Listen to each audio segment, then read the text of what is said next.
ভিক্ষা চাইছি, সাহায্য দেন আমার কিছু। আমি আর কিছু করতে পারছি না, বহুত মানুষ করছে, আমি আর এই শক্তি না আমি যে কিছু করবো রে। প্রাথমিক অবস্থায় আমার এক আমেরিকা প্রবাসী এক ভাইয়ের কিছু পাঠানো টাকা থেকে আপনারা আমি কিছু অল্প কিছু একটু দেবো এখন, যেটা দিয়ে আপাতত ওনার ট্রিটমেন্টটা একটু করান, মানে আপাতত ডাক্তারকে দেখান। ওনার যে যে প্লাস্টার খুলতে হবে, এমনকি আরো অনেক কাজ আছে যেটা বড় ধরনের চিকিৎসা, ও সেটা যেন করতে পারেন।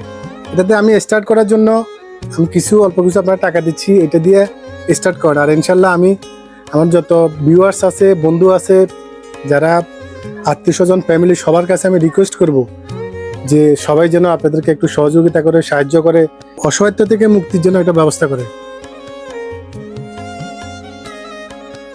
এই নেন, এই টাকাটা রাখেন। এখন ভবিষ্যতে প্রবাসী বাংলাদেশি সবাই যেন একটু সহযোগিতা করে, সবাই যেন আপনাদের পাশে এসে দাঁড়ায়, এই রিকোয়েস্টটা সবার কাছে থাকলো। সবাই যেন একটু ওনাদের জন্য একটু কিছু করেন।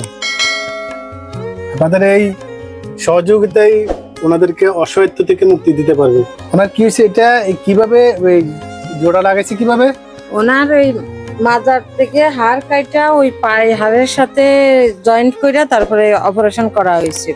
ওই জায়গার হাড় ভেঙে পড়ে গেছে, রাস্তায় পড়ে ছিল, কিন্তু সেই জন্য হাড়ের সাথে ওই প্লেটের সাথে জয়েন্ট দিতে পারে নাই, ক্যালসিয়াম পাচ্ছে না, তার জন্য মাজার থেকে এই জায়গার থেকে হাড় কাটা ওই জায়গায় জয়েন্ট করছে। এখান থেকে হাড় কাটা পায়ে জয়েন্ট করছে। অপারেশন একসাথে দুইটাই হয়েছে।